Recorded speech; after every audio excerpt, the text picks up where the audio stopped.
Hi everyone, so in this video I would actually like to talk about how to invert chords, which is a really important topic when you get into the world of piano, and here's why. Let's say if I took a very basic chord progression like, let's look at the chords for Boulevard of Broken Dreams, which are going to be E minor, G, D, A major. So E minor, G major, D major, and A major. Well, one of the first things that you're noticing about my right hand is that it's jumping all over the place.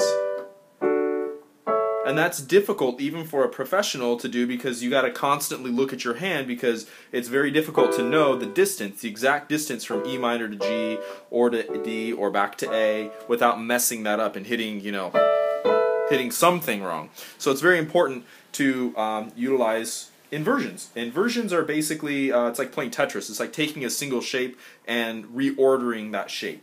So a really good example, if I took my E minor chord, I can invert this, and so the way that I invert it is, well, it has three notes, and it's in the order of E, G, and B. So what I'm going to do now is start with G, then B, and then put E on the top. So all I did is take that E from the bottom, and I have now transplanted it over here. Same three notes, so technically it's still in E minor. I just put the notes in a different order. I inverted it so that it makes it a little easier.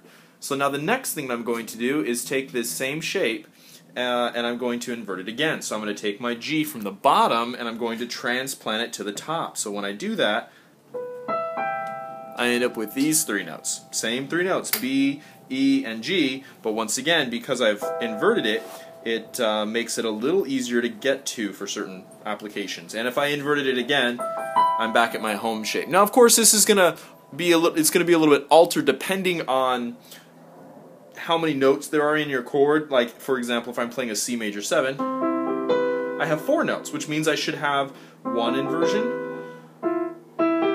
2 inversions, 3, 4 before I get back to my original shape. So I have as many inversions as I have notes. So once again, that E minor, 3 notes, 3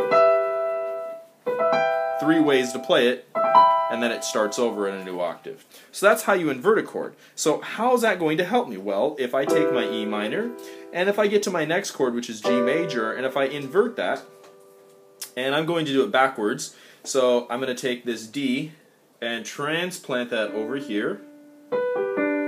What you find out is, oh, to get from E minor to G, hey, that's not so bad. But getting from this E minor to this G is a little bit of work. Well, now that I'm E minor to G, getting to D, hey, that's not so bad either. So now just by inverting one chord, I've kind of managed to get 3 of them to line up. I'm sorry. Now from here, once again, my A was way over here. So let's see if we can find a better alternative. So if I took my A and put that on top, so the A is going to come from here to here. Well, Micah, didn't you just make that worse? I mean, isn't that even further apart? Yeah, that's true, but I can take that whole shape now and bring it over here. And now here's my D major, and here's my A major. So here's what I have in total by inverting the chords.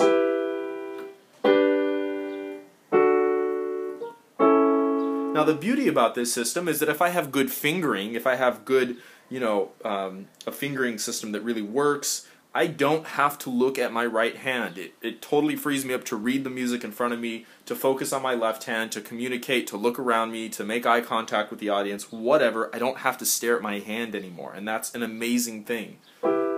I've simplified something. So that is how to do inversions. So to do an inversion, to recap, you basically take the bottom note and you're going to transplant it to the top. And then you do it again, the bottom note, transplant it to the top. And if you want a quick exercise that you can do, you can take any basic chord and just to see, can you run through that?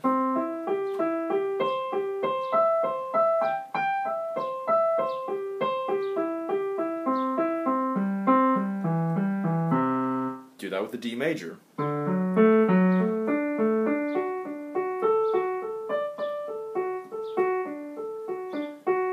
So on and so forth. So kind of fun. And just kind of tests your ability to be able to find those inversions relatively quickly and on the fly. Thanks for watching. Please rate, comment, and subscribe, and we'll see you again in the next video.